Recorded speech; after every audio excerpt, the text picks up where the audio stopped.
BJP में किस पद पर है वसुंधरा राजे की नजर? नेता प्रतिपक्ष पद पर वसुंधरा नहीं करेंगी दावेदारी। नेता प्रतिपक्ष को राजस्थान बीजेपी में नहीं मिलती सीएम की कुर्सी।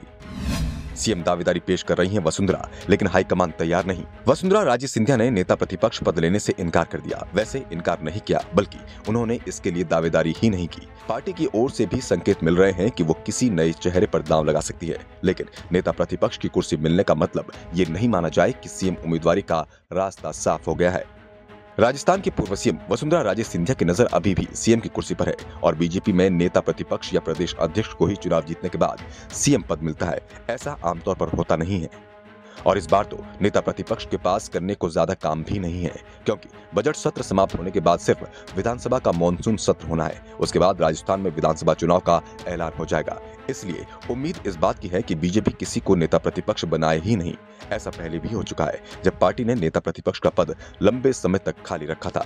बीजेपी नेता दावा कर रहे हैं कि अब जो भी फैसला होगा वो विधानसभा चुनाव के हिसाब से होगा। बड़ा प्रयोग अब पार्टी नहीं करेगी। पार्टी चुनावी मोड में है। इसी साल चुनाव होने वाला है। ऐसे में पार्टी ये चाहेगी कि चुनाव में उतरने से पहले कार्यकर्ताओं को साफ साफ मैसेज दिया जाए। इसके लिए कुछ बड़े फैसले हो सकते हैं। जिन बड़े पदों पर फैसला होना है, इनमें प्रदेश अध्यक्ष, नेता प्रतिपक्ष और चुनाव अभियान समिति के प्रमुख का पद शामिल है। इस समय विधानसभा में बीजेपी की तरफ से प्रतिपक्ष के उपनेता राजेंद्र राठौड़ है, जो राजपूत हैं। संभावना इसी बात की है कि उन्हें ही प्रमोट किया जाएगा और नेता प्रतिपक्ष बना दिया जाएगा, या फिर कार्यकारी नेता प्रतिपक्ष का जिम्मा उन्हें सौंपा जाएगा। दूसरी ओर पार्टी अध्यक्ष सतीश पुनिया है, जो जाट है। संगठन महामंत्री चंद्रशेखर है, जो ब्राह्मण है। ऐसे में जाति संतुलन के हिसाब से भी पार्टी निर्णय लेना चाहेगी। दरअसल वसुंधरा को एहसास है, नेता प्रतिपक्ष पद के सहारे सीएम की कुर्सी पर दावेदारी नहीं हो पाएगी। 2003 और 2013 दोनों ही समय विधानसभा में नेता प्रतिपक्ष की जिम्मेदारी गुलाबचंद कटारिया ही उठा रहे थे, लेकिन जब सरकार बनी तो दोनों ही बार वसुंधरा राजे सिंधिया को कमान मिली। इसलिए वसुंधरा भी नेता प्रतिपक्ष की जगह अब चुनाव अभियान समिति की कमान पर नजर बनाए हुए हैं।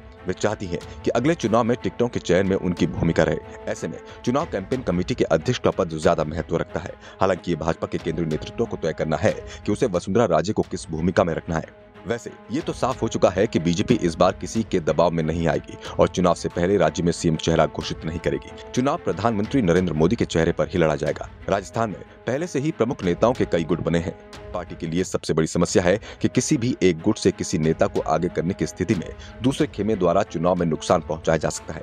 खेमेबाजी को कंट्रोल करने के लिए हाईकमान फूंक फूंक कर कदम रख रहा है। कोशिश ये है कि किसी भी हाल में चुनाव से पहले सीएम चेहरे को लेकर कोई मैसेज पार्टी कार्यकर्ताओं में नहीं जाए। बीजेपी में इस समय हाईकमान बेहद मजबूत स्थिति में है। पीएम मोदी के चेहरे पर पार्टी को वोट मिल रहा है, इसलिए किसी भी राज्य का नेतृत्व हाईकमान को चुनौती देने की स्थिति में नहीं है। और वसुंधरा राजे सिंधिया को भी इस बात का एहसास है कि इस समय टकराव से काम नहीं चलेगा। नहीं तो 2013 के चुनाव के समय वसुंधरा राजे सिंधिया के तेवरों के आगे हाईकमान को झुकना पड़ा था, लेकिन इस बार वसुंधरा राजे सिंधिया भी बेहद संभल कर कदम उठा रही हैं। अब तक पार्टी में जिन नेताओं के साथ वसुंधरा के रिश्ते खराब थे, उन्हें सुधारने की कोशिश कर रही हैं। ऐसे में सवाल उठ रहे हैं कि क्या चुनाव अभियान समिति की कमान वसुंधरा राजे सिंधिया को मिलेगी?